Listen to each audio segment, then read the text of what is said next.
framework is that the one thing's everywhere, right? If you only do one thing as a CEO, you're going to create energy. Yeah. And energy comes from vision and the plan that lines up with that vision. It also comes from mission. So you look up and say, why are we doing all this work? Well, we're trying to solve this problem in the world. Yep. And our vision is a world, right, without that problem. And here's our plan for the next few years and specifically this year to make that happen. A great leader, can win their hearts. He wins with the mission, wins their mind with the vision, and makes it happen with a plan. So that energy comes from those things. If you're using your personality to make energy, you're going to burn out.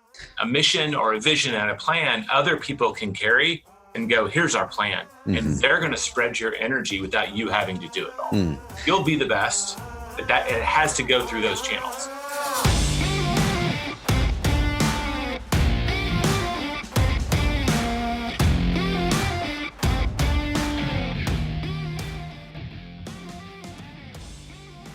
Hey guys and gals, Trevor here with Carrot and the Carrot Cast, of course. And every now and then I'm able to connect with somebody who I've been following for quite some time, who has changed my business and changed my life in a massively positive way.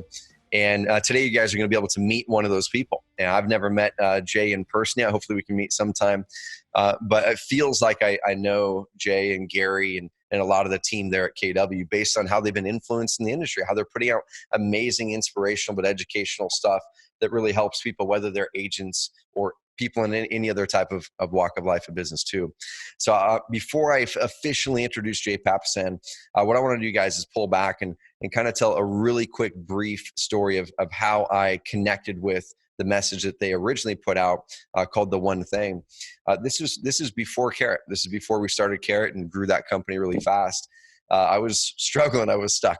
And I had a lot of different things that were going on in my business and life. And I never really knew how to show up to the given week and know exactly what I should be doing. And a friend of mine said, man, you've got to read this book. And we'll talk about the book here in a second, which most of you guys have probably already heard of or read, and gave me The One Thing. And it didn't take too long for me to get into the book to realize how I had been running things in my life and business so wrong, where I thought more was better. And it's actually less is better. And up until this day that I'm going to introduce Jay, I have this literally, this is written like 7 or 8 years ago. The focusing question has been on my computer since then. We'll talk about the focusing question, I'm sure, that came out of the book. But without further ado, I want to introduce Jay Papasan, partner with Gary Keller Williams, and a co-author of The One Thing, among many other things. So welcome on the Carrot Cast, man. Hey, and thanks to you for that great introduction. I really appreciate that.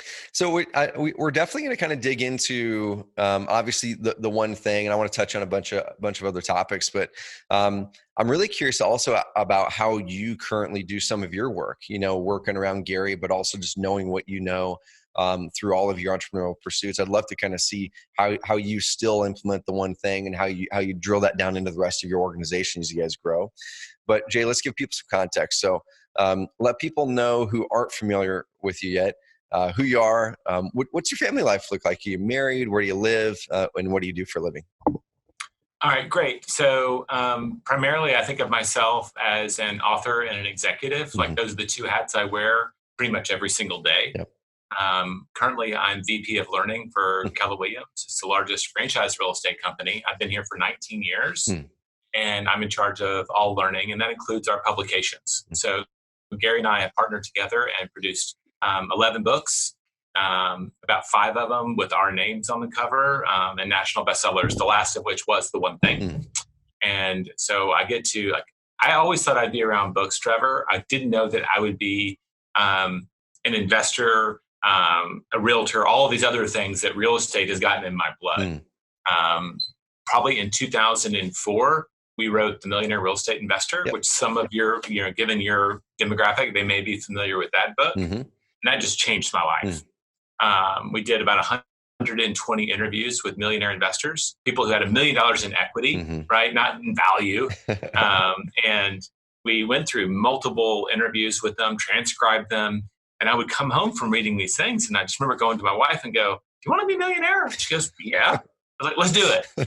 And so we started investing, and now we own 10 properties. We've been a part of a small family fund and invested institutionally. We've now brokered deals. Like our world, I used to think of myself like an employee, right? Yep. How much salary can I earn? And now I know that wealth is built through investments. And I just love that world. I just never imagined. I thought I was going to be a wordsmith my whole life. And I still am. But now I'm a trainer and also a real estate investor and a realtor. And that's been really fun to wear those hats. So that's kind of my story. I'm married. My wife runs a big real estate team that's in about 4 cities. Our hub's in Austin. And they sell about $110 million in real estate a year. Amazing. And it's great. Being married to another entrepreneur is also tough. And we have 2 teenage kids. Our son, Gus, is 15. And our daughter, Veronica, is 14. Man, so you talked about your wife being an entrepreneur too. And one thing that I noticed a little while ago, you guys were having a couple goal setting workshop this past month or two. Yeah. Dude, let's kind of dive right into that actually, because it's the perfect time of year where when this is going to get published, it's going to be right after the start of the year. And if people haven't had a chance to sit down and do the goal setting, I think this is perfect. And one thing I'm really guilty of, Jay, is I'll do the goal setting for business, and that's easy for me. But I definitely have struggled to get my wife on board, and probably approaching it the wrong way, but struggled to get my wife on board to do goal setting as a couple. If you don't mind, let's spend a couple minutes on that. So with you guys' couple goal setting workshop, what do you get? What's your process with you and your wife, or that you guide people through on how to get alignment as a couple and as a family with the goals for the year? Well, I love that we're going here. This is like a passion project. Good, I love it. So I think it's 14 years ago. We'd have to really go dig. Wendy asked, they said, can we spend some time away from home and get in sync? We had 2 young kids, right? And one and maybe another on the way. I'm trying to think. So maybe it was 13 years ago. But we hired an overnight babysitter. And we just went on Priceline and found a cheap hotel. And we spent the evening talking about what we wanted to do the next year. And the next day she had a questionnaire. There was a lot of really uncomfortable questions. How do you feel about our sex life? And we have 2 babies. Like, of course we didn't love it. Like, we weren't going on dates. It was a lot of uncomfortable questions. We were in sync because we were already on the millionaire journey. So like, what do we need to do this year? We need to save up another down payment. And what's great about financial goals is they divide easily by 12 or 10 or whatever. And you can really say, well, we need to do this each month. I remember our first financial goal was to save $1,500 a month. Didn't matter what we did. If we could do that every year, we believe with the other income we had, we'd have another down payment. And so that was like our stepping stone into the world of becoming investors. And then we also talked about like, well, what do we need to do for our kids? What do we want to do about church? What do we want to do? Like, every week we have a date now. We have a date night. So it all came out of this idea. And over time, more and more of our friends would hear about it and say, we want to do that too. So at one point we had a Word doc, and then it was a Google sheet that we would share with people. And the last 3 years, it's gotten so big, we just facilitated it. We did it at a spa this year. We had about 200 people. And so that's the history. That's not what you asked. I know. I love it. Great. It very organically grew up. And when you do something for more than 10 years, you get more and more sophisticated. So our basic process, and we teach people, and if people want, you can put this in the show notes on our theonething.com. We have a kick-ass guide to hosting your own goal-setting retreat. And it has all of our questions and process baked in. So people don't have to try to take notes while they're driving. It's out there and it's free. So basically the night before, we make it fun, right? Because if maybe you have kids or whatever, like you get out of your environment, that's very important. So you're not doing the dishes while you do this. So we'll go out to dinner. And the first thing I love to talk about is like, where are we going on vacation? So whatever fills you up, start thinking big. And, a lot of times I'll sit there with my phone and like, what are all the places we want to go before we die? I love it. And we have this list, and based on that, where do we want to go this year? And so we do something fun. And then the next day we hole up and we ask where we want to be in 5 years. Because if towards the end of the book, we have a process called goal setting to the now. And so you go way out, and then based on your someday goals, where do we want to be in 5 years? And we'll set goals for our health, for our finances, for our kids, for our marriage. And it's just a list. Like, so what do we want to have happen? And like an example of a 5-year goal is my son was probably 9 or 10, and I like to go hunting. I'm in Texas. I grew up in Tennessee, and I would get invited to go hunting, and my son wanted to go with me. Yep. And like, I have really strong memories of going hunting with my dad. Oh, I love it. Me too. And, yeah, same thing here. Yeah. Yeah. And so like I get really emotional, and I call my buddy and say, hey, Gus wants to come with me. Is it all right if I bring my son? And the first time it was fine, but then it was like, no, it's going to be a guys' weekend. We're going to be camping and drinking beer. And like, no, I don't feel comfortable having a child out there. Yep. And I turned to Wendy and it's like, if Gus wants this time with me, there's no way I'm wearing orange and doing public land. It's just too crazy. But I want to control that. So I want to add a ranch to our 5-year goals. That's cool. That's cool. And she did not have any interest. We're investors, right? This is not an investment. And it was on there for 2 years, right? I kept bringing it up and we weren't taking action. But I sat down with one of my buddies and I said, let's talk about our big goals. And we compared 5-year goals. He uses the same formula. And he goes, you're building a ranch? You want to do a ranch? Because I want a ranch. I was like, really? And so he said, I'll go 50-50 with you. Sweet. And I live in Austin and he lives in Washington State.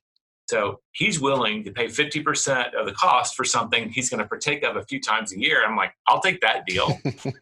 And within a few months, we were able to buy it. And I'll tell you this is just an example. It doesn't mean like this is not a recipe for all the guys listening to go get their vacation property. Yeah.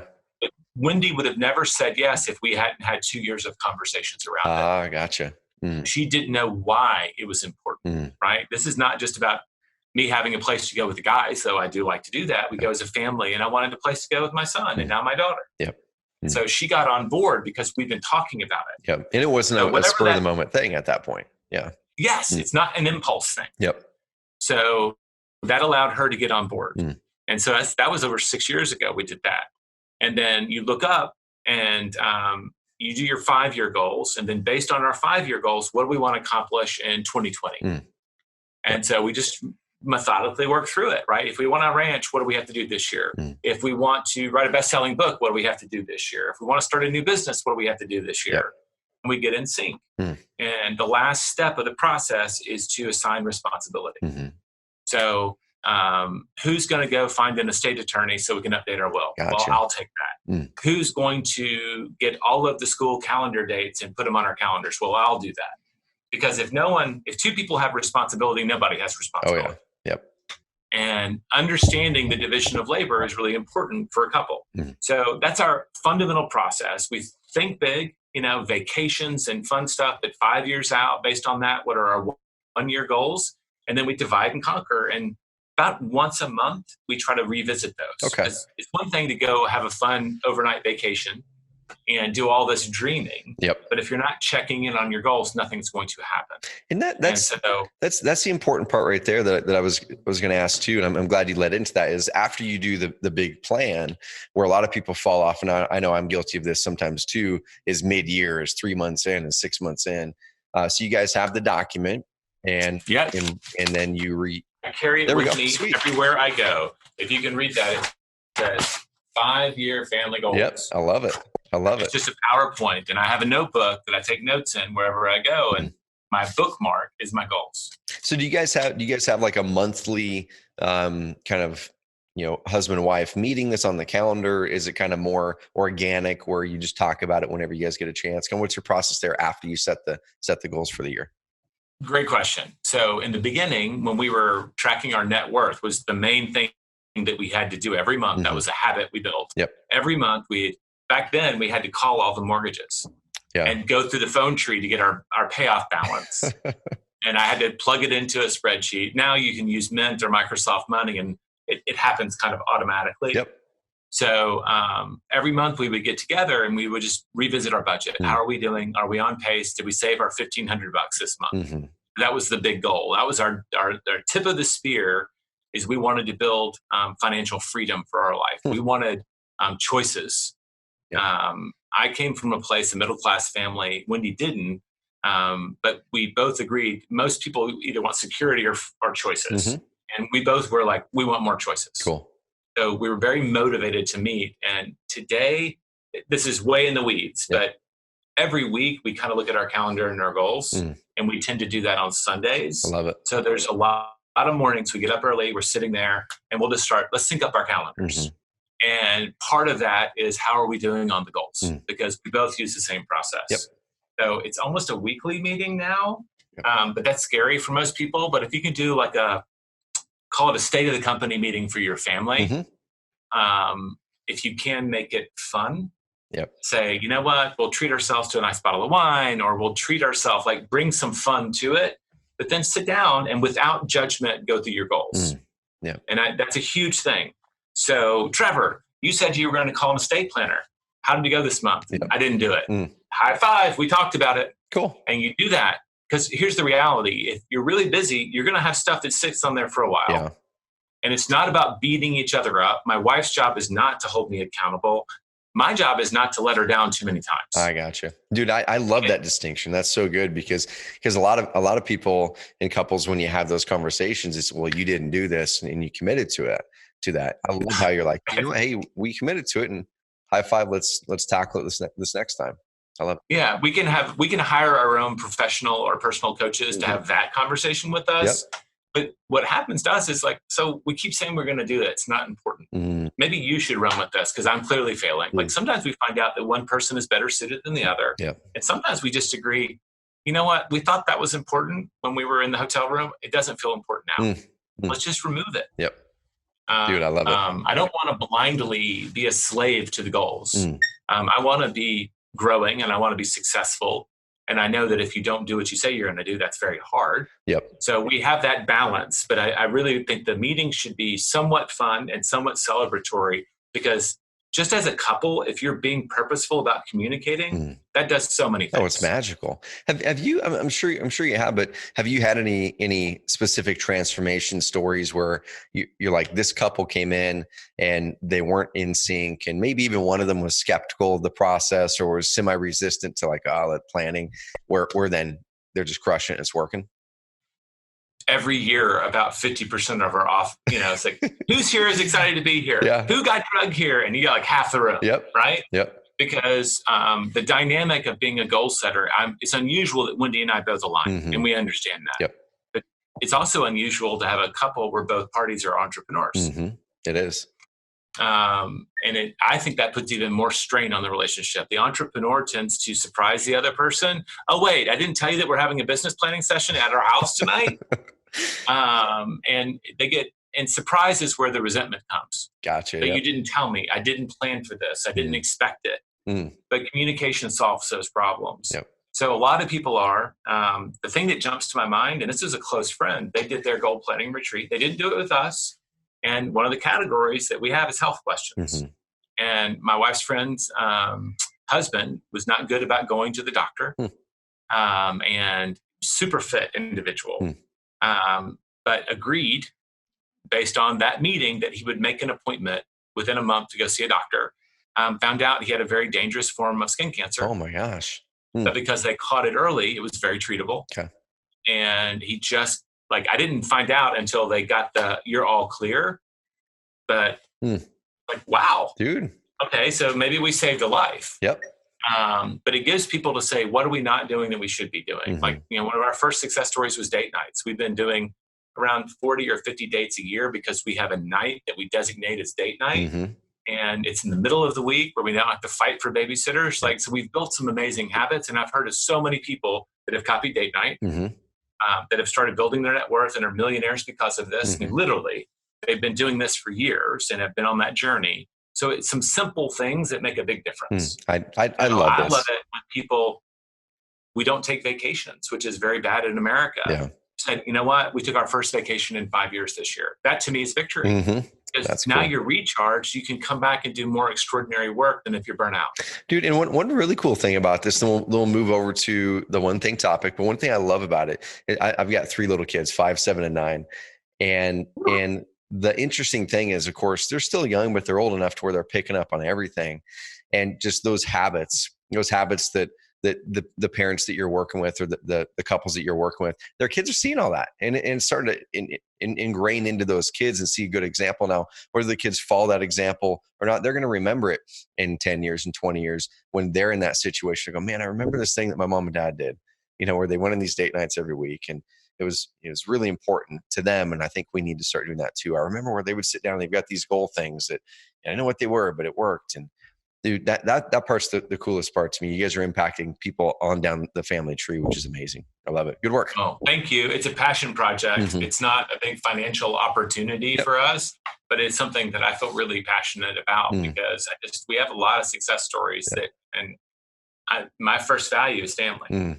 And so to help other families is a big deal. I love it. And we'll get you guys, we'll get the link from Jay, and you guys we'll link you up to the guide, and you guys can go download that guide. It's probably the one that Jay was showing there a bit ago. Download the guide and go through the process, guys, because I think it's a perfect time to do it. Get aligned with your spouse, please, y'all. Just going to make all the business stuff we're going to talk about here in a bit a lot more worthy and better, and get more momentum with it. Thanks for sharing that, man. That was cool. Appreciate it. That's cool. I love that you went there. It's a passion project, like I said. Good. I like it. So let's circle back to the one thing now. And I'm sure, let me ask you this question, actually. Do you ever get tired of talking about the one thing? No. We were playing Would You Rather. Yeah. We were in Yellowstone National Park. So if you've ever been there, you're driving huge distances. Yep. And so we're playing car games with our kids.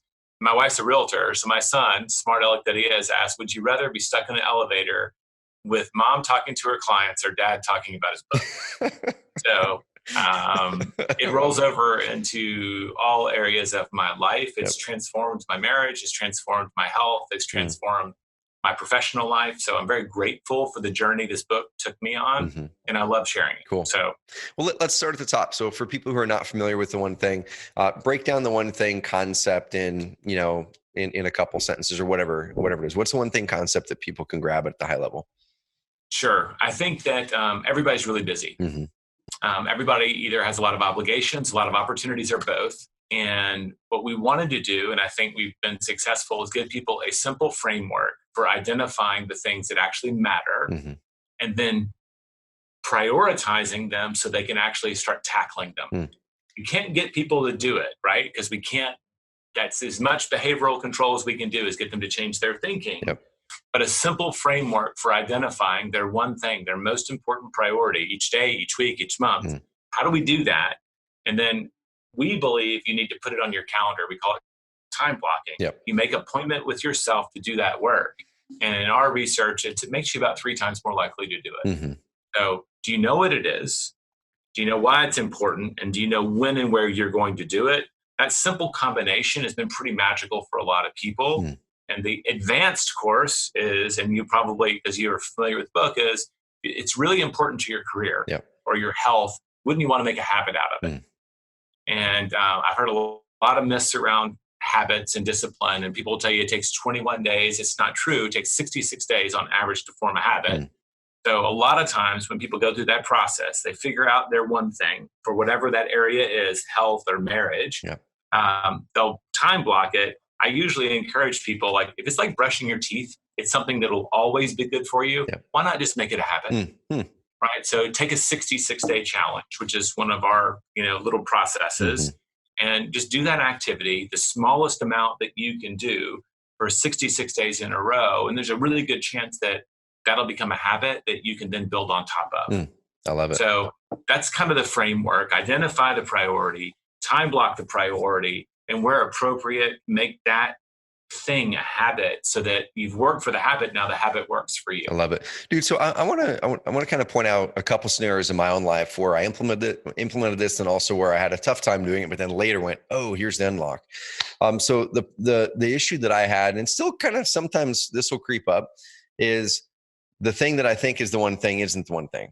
It's like, It's the thing that's in front of me, and I'm like, I really got to do this thing, or I think I do, or think it really needs to be done. But if I go up a level, there's actually a different one thing that would solve all that stuff, which is why I put the focusing question on here.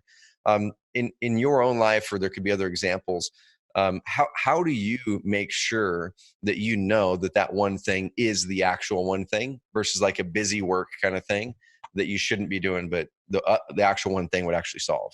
If you know. Well, you mentioned the focusing question. Yep. So like the key simple tool in the book is the focusing question. Mm-hmm. And it's a bit of a mouthful, Mm-hmm. but it's purposeful. What's the one thing I can do such that by doing it, everything else is easier or unnecessary? Mm-hmm. So it's a very specific question that's supposed to yield you an answer that's your greatest point of leverage, your biggest opportunity to make progress towards this outcome. Yep. So I was always afraid that people wouldn't know the answer. In my experience, most people are not stopping to ask the question. Yep. So they're doing what's urgent and apparent versus stopping to say, of all the things that I could do, what's really the one thing that I should do? Yep.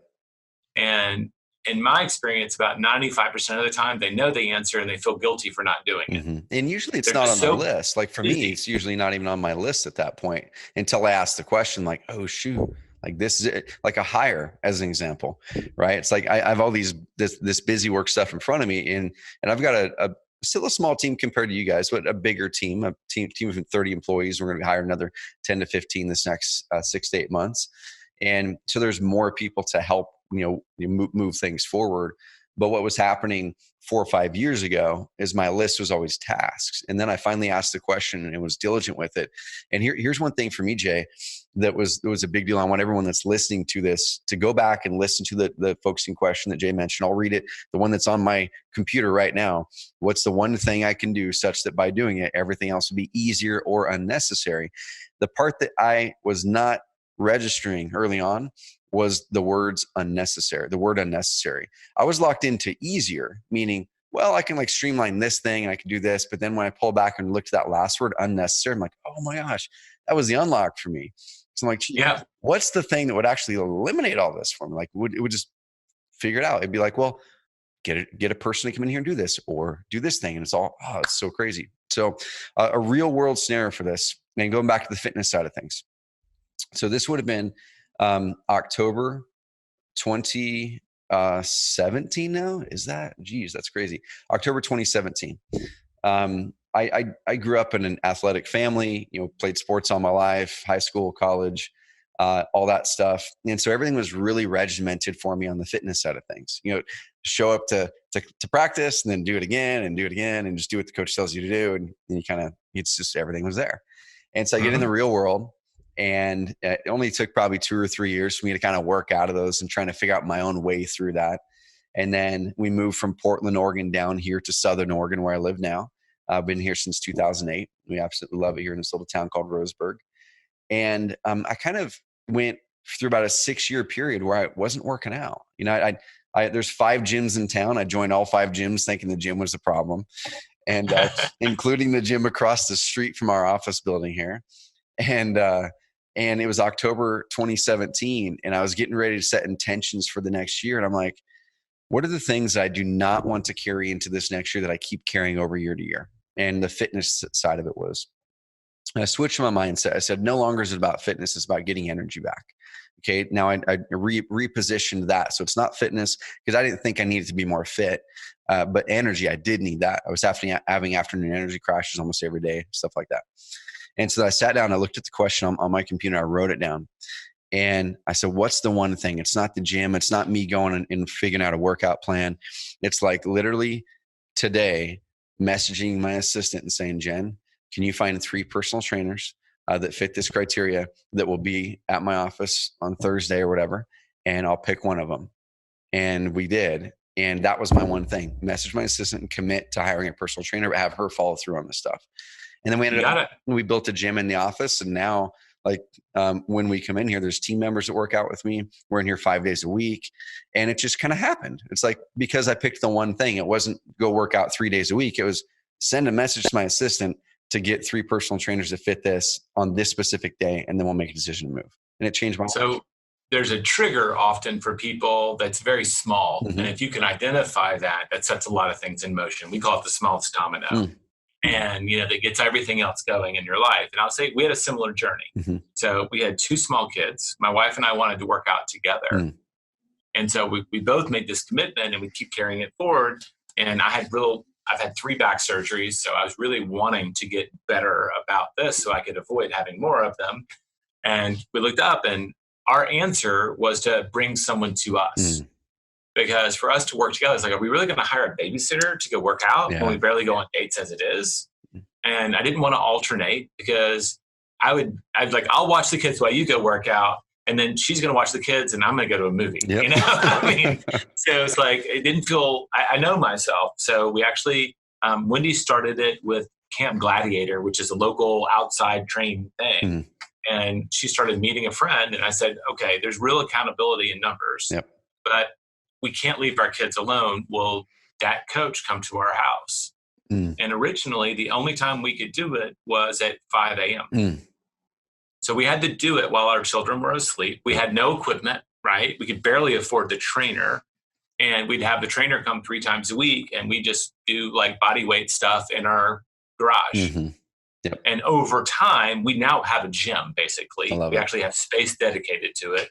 So you can start small, but figure out that thing. In my experience, if you can't afford a trainer, the key for a lot of people is either going to bed on time so they can actually have the energy not to hit snooze in the morning and go to the gym.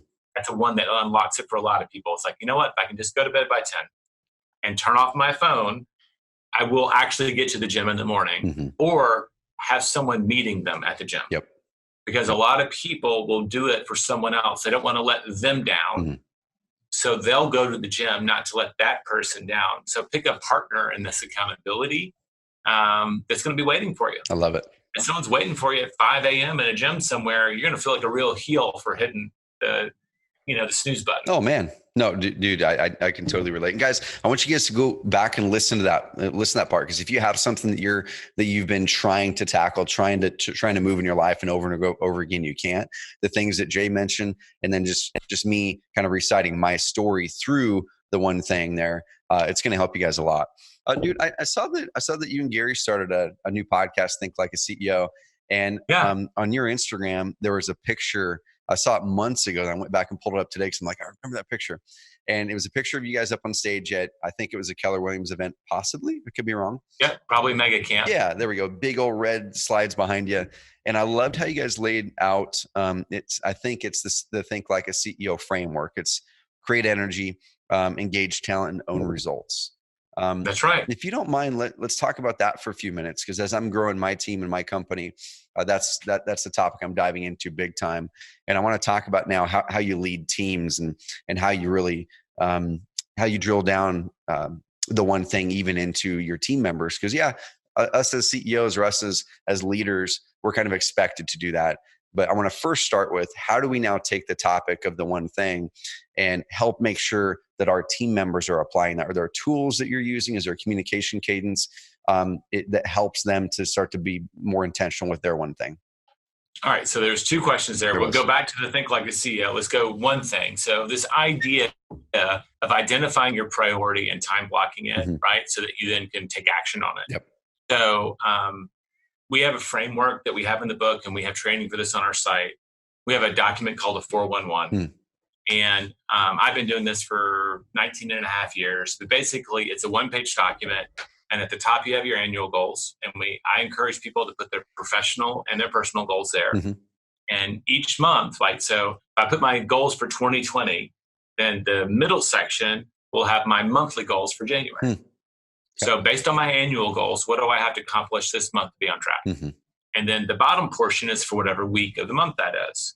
And so based on my monthly goals, what do I have to do this week? And so it's breaking down the big rocks into small pieces and identifying your true priorities. This is not a to-do list. That's something else. This is your big priority. So there's usually never more than 3 or 4 things on that list.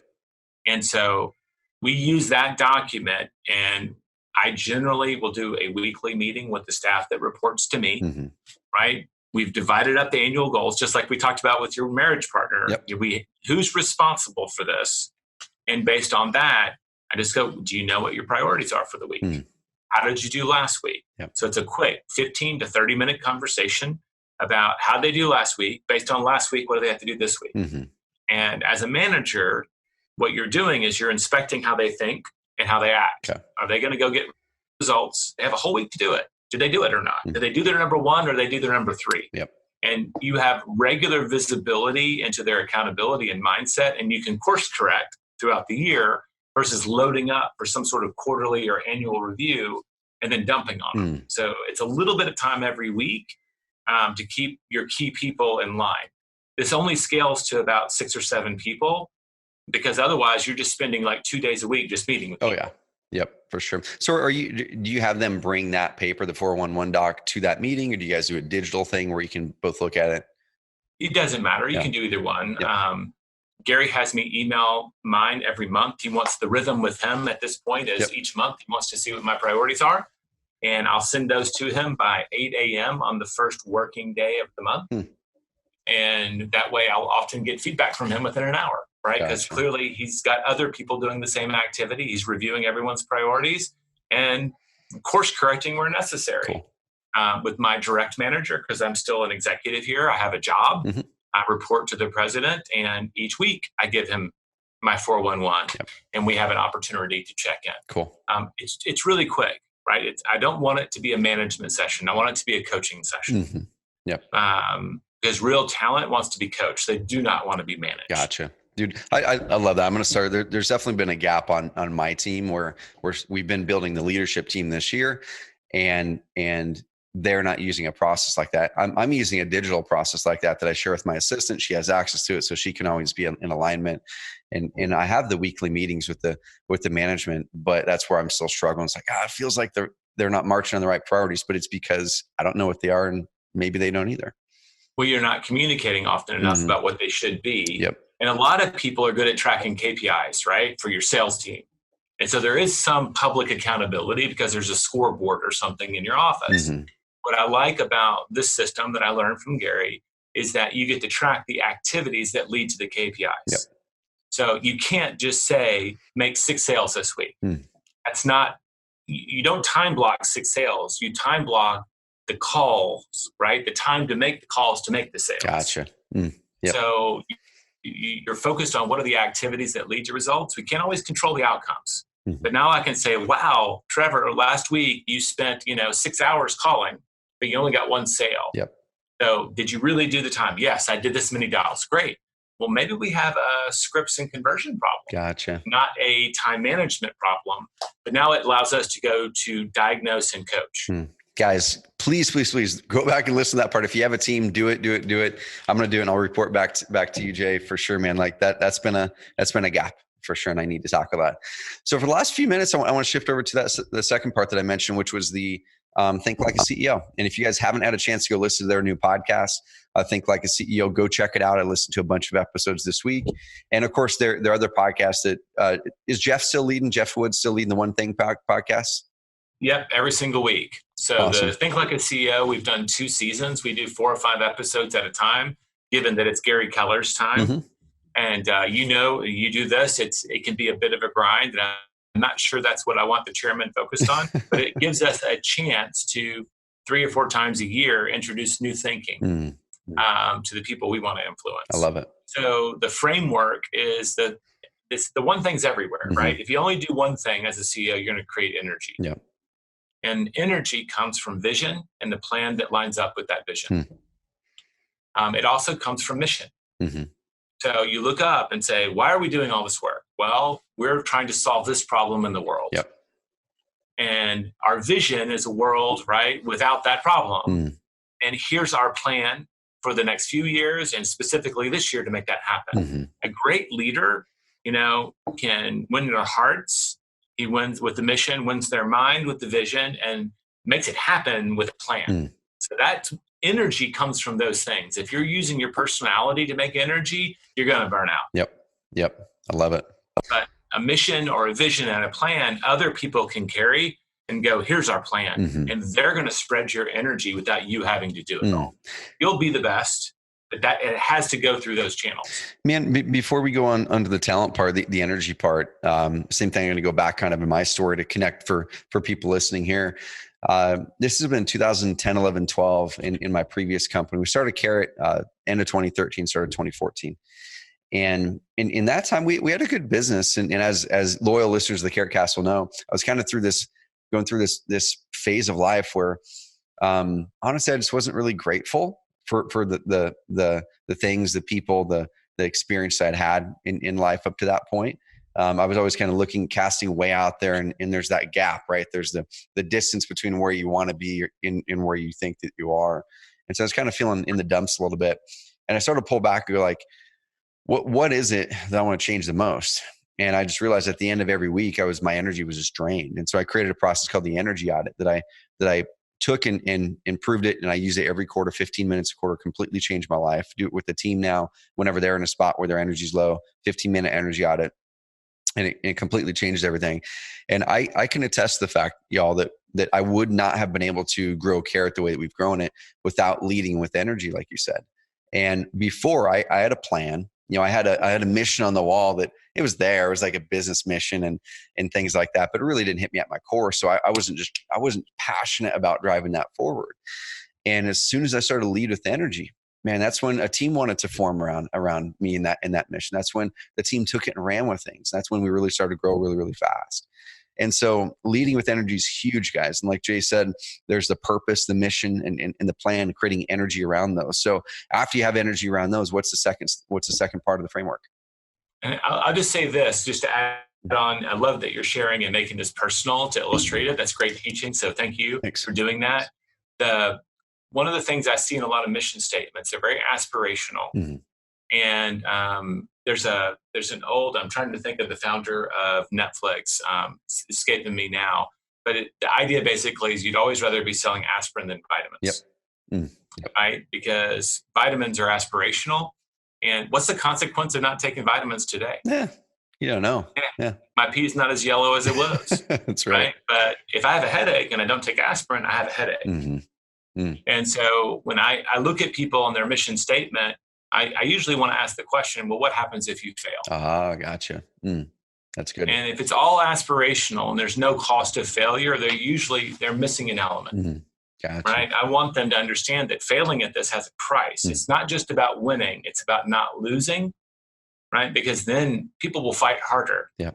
Right, to avoid the cost of failure than they will actually for their own success. That's such a good litmus test, right? Dude, I love that. What's your guys' for Keller Williams right now, if you don't mind me asking?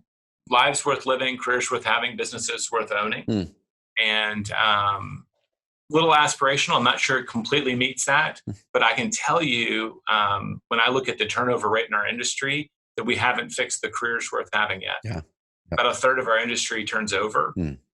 We've made a lot of millionaires. We've made a lot of people very, very wealthy. We've done the businesses worth owning. And I think with the one thing in some of our courses, we've really helped people transform their lives. But real estate still is inherently a very, very tough, it's a great opportunity, but very tough. Mm-hmm. And, we're investing huge amounts of money right now to try to fix that problem. Yep. And for me I look at what it's done for my life. The cost of not fixing it is that really good, talented people who could be entrepreneurs, right? It doesn't require an MBA. Mm-hmm. It doesn't even require a college education. Yep. You've got a laptop, you've got a cell phone, you've got a car or access to one, and really a lot of heart and a little bit of wily intelligence to go make a deal happen. You can build a really big business and provide for your family and others. Yep. The cost of us not figuring that out is all of those people are probably sitting in employed by someone instead of being the employer. And that bugs me. Yep. Dude. So I love it. Here we go. Way to I love it. Put me on the spot. Engaged talent is number 2. Yep. Well, if you've got the right energy, talent's attracted to that. Mm-hmm. They're like, wow, I love this mission. I love where you're going. And I love how you plan to get there. I want to be a part of this team. Mm-hmm. So knocking out number 1, this is the one thing, right? Make number 2 easier. Yep. Doesn't make it unnecessary because no one succeeds alone. Yep. So it does make it easier. If you're going to do something truly extraordinary, you're going to have other people around you. Yep, 100%. Well, I'm sure everybody listening just thought of one exception, right? You get it. In general, the majority of the time, great things happen, not in a silo, but with a team working together. Mm-hmm. So I just had this coaching call with a friend, and we were talking about this, and he's thinking about hiring for a very big vision. And we did the math. I said, how much did you make last year? You work about 50 hours a week. You take about 2 weeks of vacation. That's 2,500 hours. So divide your income last year by 2,500. That's your dollars per hour. Yep. And I work with someone who makes around $30,000 or $40,000 an hour. Mm-hmm. Yep.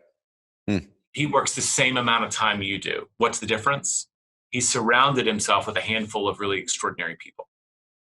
So if you can engage extraordinary talent, your ceiling gets incredibly high. It's infinitely high. Mm-hmm. Yep. But it's not having 185,000 amazing people in our organization. It's having 6 or 7 truly amazing ones that then have their 4 or 5, right? That's how it works. Gotcha. But in terms of you as the CEO, your control, you don't need to have an infinite number of amazing people. You just need a handful, mm-hmm. right? And then teach them how to build their bench so that they also, and you have a couple of layers of extraordinary and you're off to the races. Dude, and that's exactly where I am now. And it's funny because as I was thinking about, are the right people in the right spots? And are they the right people in those spots? I literally went back to the part in The One Thing, and I read this book. It was a long time ago, man. And I've flipped through it a bunch of times on my little dog-eared pages. But I remember the part where Gary talks about when he was kind of struggling to break through that ceiling, that he said, "Well, my one thing is hiring these people, these very specific people that are going to take and blow it up." And that's when I pulled back. I'm like, man, I've got amazing people here. How do I get them to the spot? Or do I get different people in certain roles that are going to be those A players to move it up?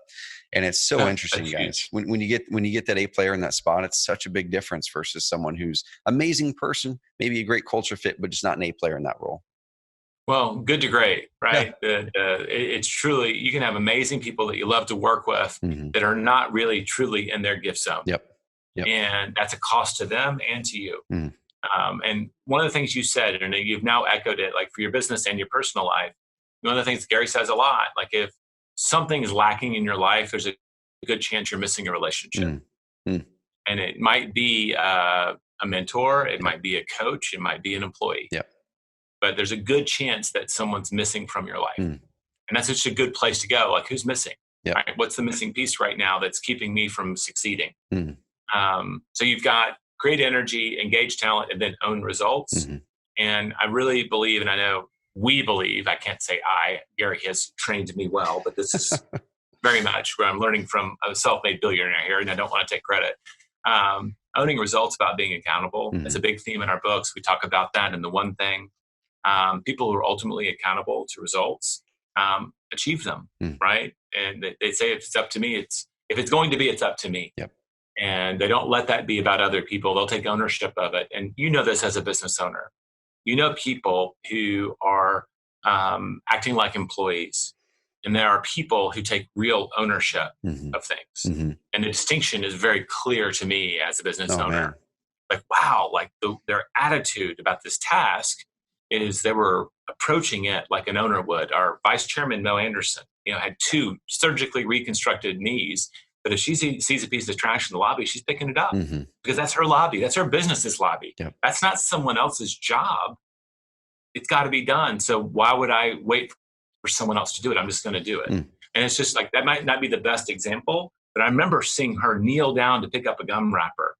And I was like, oh my gosh, Mo, don't do that again. I'll do that for you.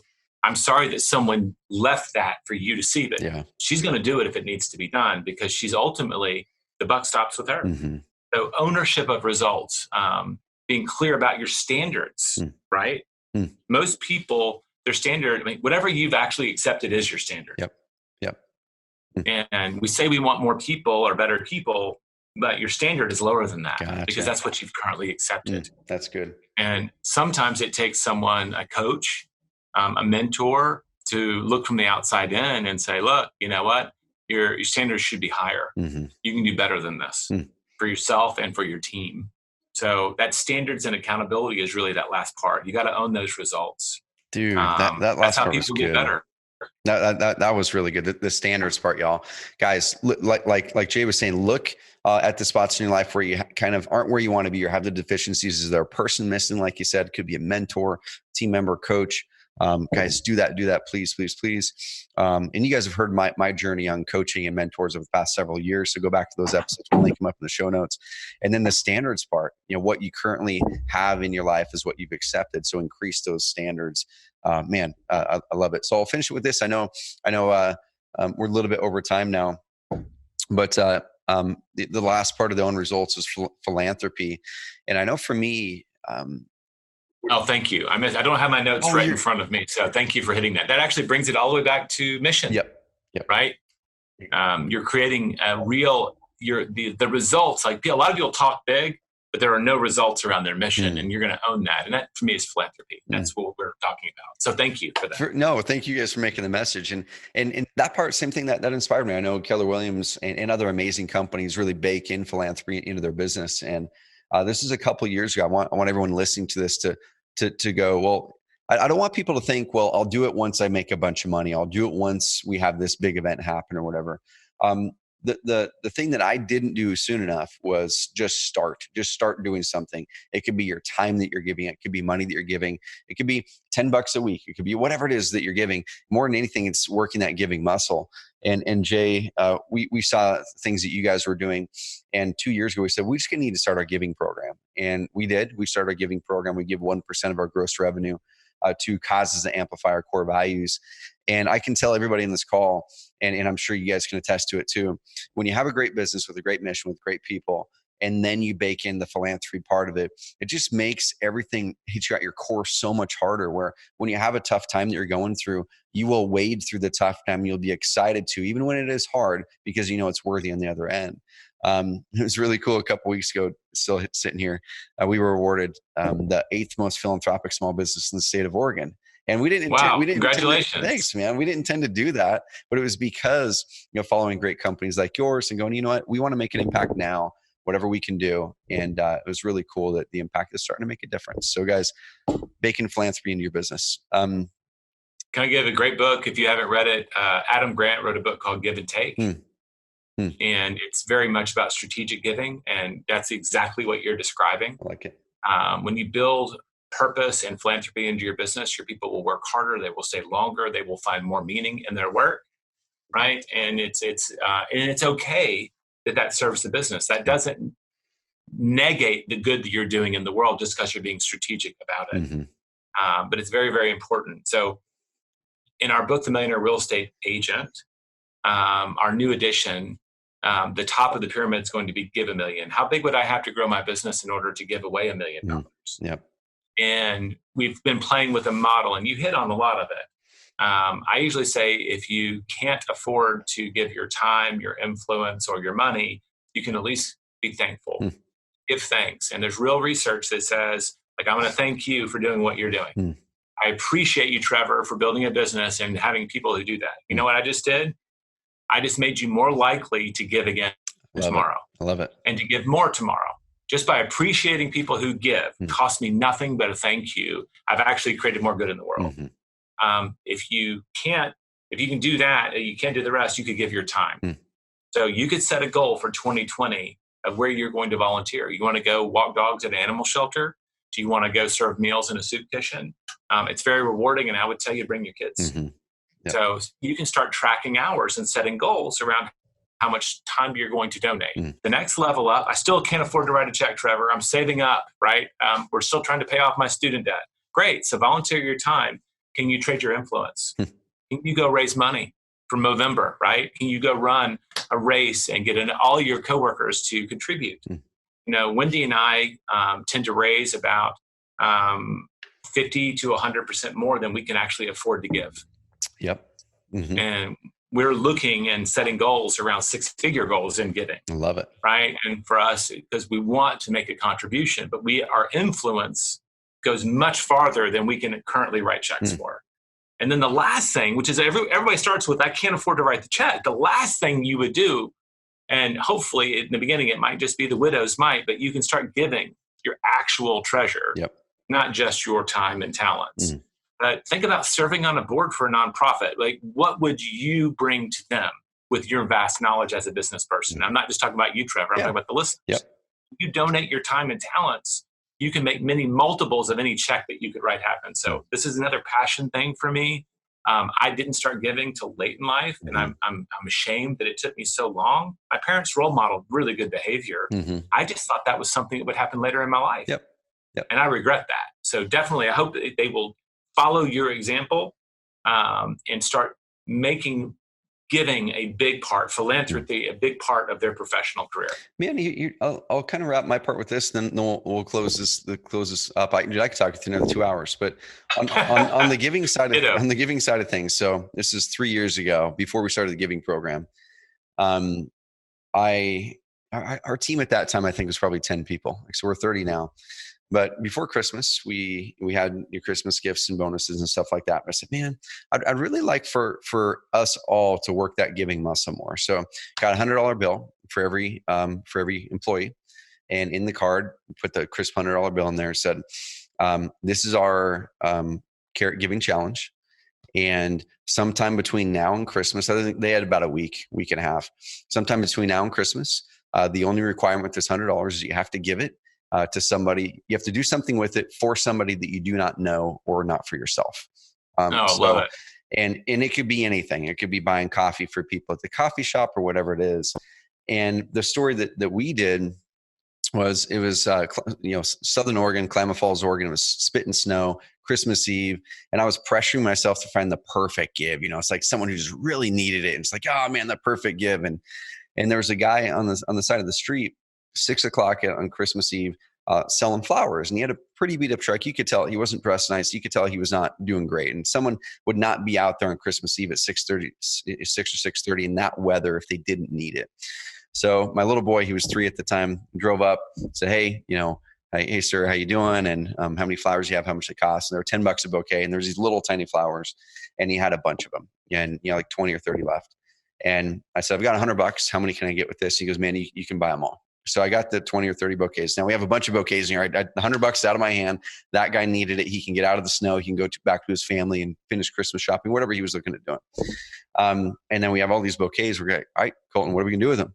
And so my grandma had just passed away, and she was in an old folks home for a while. And so we called up an old folks home, the one that she was in, said, hey, we've got a bunch of flowers. Can we come to the place and deliver flowers for the other grandmas? Uh-oh. And so me and my 3-year-old did. We walked around and gave bouquets to all these gals, and they were hugging Colton, my boy, and a lot of them were breaking down crying because their families weren't there. And we were talking with them, and it just melted my heart. And we get back to my in-laws' house, and my wife was there, and they said, how was it? And Colton said, we gave flowers to other grandmas. So now it's this tradition. My whole family's a part of it. There's people here in Roseburg doing it, flowers for other grandmas. And that's part I love that. Yeah, that's so great. That's part of our give. And now we encourage the team to do the same. So guys, figure out some ways to do that. If you have a team, you could be $20 for every team member and give them that challenge, or $100, whatever it is. We're doing it again this year. It's addictive, isn't it? You let someone experience what it's like to be the giver. Yep. And you can really build some powerful habits. I love that story. Thank you for sharing. For sure, man. Well, let's wrap this up. I want to respect your time. Jay, I so appreciate you hopping on here, and it's just really inspiring following your guys' journey and everything that you're doing in Keller Williams and through the books and through the couples goals workshops and all those things. How can people learn more about you, follow you, engage in all the great things you guys are doing? If people just go to theonething.com with the number one, the number one thing.com. All of our stuff's there, tons of free training. And my name's Jay Papasan. Mm-hmm. I mean, there's only one of me in North America, and Google is a friend in this case. Cool. And so they can always reach out to me either through the website or through one of my social channels. Mm-hmm. And I'm not super responsive on social media. That's right. I try to manage my time, but I will get back. Awesome. Well, Jay, I appreciate you, man. Guys, go to theonething.com, dive into the podcast, dive into the Think Like a CEO podcast. Get the book, One Thing, if you haven't. Put the darn focusing question on your computer, on your forehead, whatever you need to do. It will change your life. Guys, go give this episode a rating and review. Hopefully someday I can meet you in person, Jay. And I appreciate all that you do for the industry and for your world, man. Appreciate you. Thank you.